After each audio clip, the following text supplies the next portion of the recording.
welcome back Down South Football. We got my rival coach, man. I'm the rival coach? Rival coach. Yes. I'm a bulldog. He'll move on. He gonna let everybody know. Hey, I gotta go. Hey, but you know what? This is from my buddy Chuck. So Chuck, this is for you. Special interview, Coach Eddie Robinson Jr. Man, how you doing? I'm doing great, man. Hey, we chopped it up a little earlier. Tell the people, how does it feel to be back in Montgomery at your alma mater? So just kind of talk to that. Man, it's great. To me, it's a great opportunity. I mean, I'll see you at the classic. Great. Did he say I'm gonna see you at the classic? That's a clip. That's a clip. We got a great group of student athletes.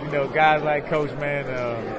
To me, it's just I know the Magic City Class is gonna come up, so we'll bring that up first. But just being back on campus, 915 South Jackson as an 18-year-old freshman walk-on. That was my first time coming to the state of Alabama. Mama dropped me off. 30 minutes later, she left and went back to New Orleans. So I had to figure it out over the next 4 years. And so to come back now as a head football coach is definitely a dream come true and great opportunity and something that I'm going to give all my time and effort to for us to be successful.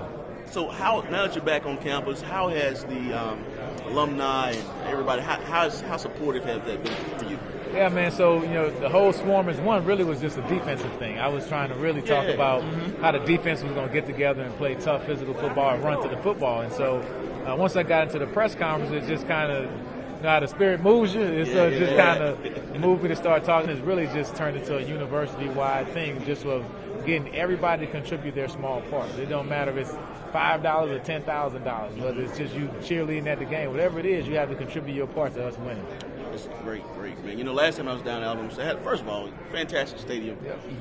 Beautiful stadium. Beautiful stadium. Hurt me to say that, but it's a great stadium.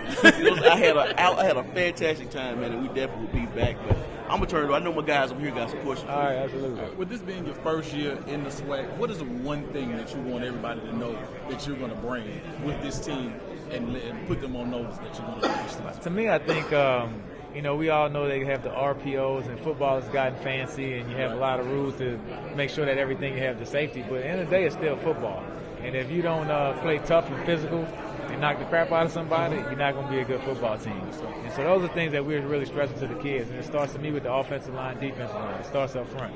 We're in the SWAC, so I think every team, including us, probably got 5 receivers in the transfer portal. But at the end of the day, if you're not physical up front and can run the football when you want to and play physical defense, then you're not going to be successful. So those are the things that we're preaching to the kids, and I think that's where we're going to have our identity as being a tough physical football team. I was also, like I've asked most coaches, I want to ask you also, the whole big landscape of college football is all about NIL and everything else. You got some coaches that's for it and some people that's not. So, I feel like you probably are for it. So what's your thoughts on name, image, and likeness just in general? I think it's good. I mean, because people don't realize you have a lot of student athletes who don't have a mom and a dad who's sending them $300 a month to college. Right. So you have some kids who are actually using some of this money to help take care of their families. And so you have, kids who are making adult decisions.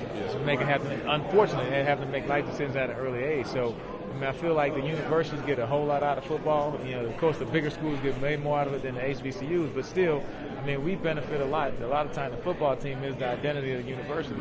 So to me, it's only fair that the kids should have some type of benefit from that. Of course, the long-term benefit is you're getting your college degree. So we're setting you up for success in the long term. But for the short term and the right now, I think the NIL is one of those things that can definitely help the student athletes. Okay. Hey, man, I think. Well, before we go, we got to ask you one more question. We got one question. Y'all can't do my man. We got to ask. We got to do. It's something that happens in Birmingham. Every October. Every October.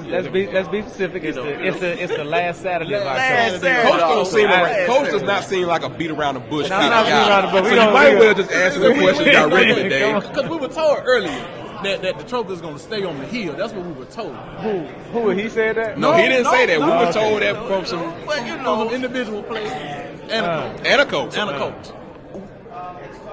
How do you think you're going to feel being your first classic, man, as a head coach on the sideline? Kind of like, can you even fathom? That's got to be surreal. I mean that stadium. And I've broadcasted the game. I played in the game. Yeah. We won 3 as a player, and I lost 1. And that one we lost, when we got back to school on Monday, the grits was cold. The teachers was looking bad. You know what I mean? It was like, man, I'm thinking it's just a game. Like, nah, it's not just a game. Not just a game. And so, obviously, we're gonna get to that game when it comes on the schedule. Yeah. But that's such a special weekend. I think in college football, that's one of the biggest rivalries. And the fact that you have the whole city of Birmingham gets into it. You're out there. You have people that are tailgating on Monday. Mm-hmm. Like, who you rooting for? Man, I ain't go to Alabama State or Alabama. I'm waiting for the classic though. So people kind of plan the classic all year long. It's like Christmas in Birmingham. It's something that I'm looking forward to being in, and my kids will definitely know the importance of it. Coming up here as a freshman, I was always about the Bayou Classic. I'm thinking that's the best classic ever. I had never heard of the Mad City Classic. And after playing in my first year, I was like, oh, okay.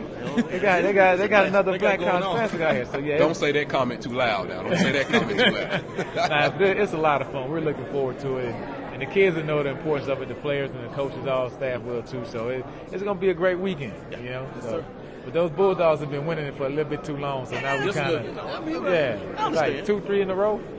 Three. We about 4. count. I knew you knew. That's why I said 2 or 3. I knew you knew. They let us know he was 3-0 his whole time he's been at school, and he want to make sure it was going to be 4-0. He didn't let us know that. Well, hey man, Coach Robinson, we appreciate you stopping by. I always enjoy talking to you. We'll definitely do this again. Absolutely. Looking forward to it. Take care, man. See you last Saturday in October. Right? I'll be there. I know you'll be there. Hey, you're going to see us more than that, but don't let him influence you too bad. I got you. Thank you. Appreciate it. I appreciate you guys.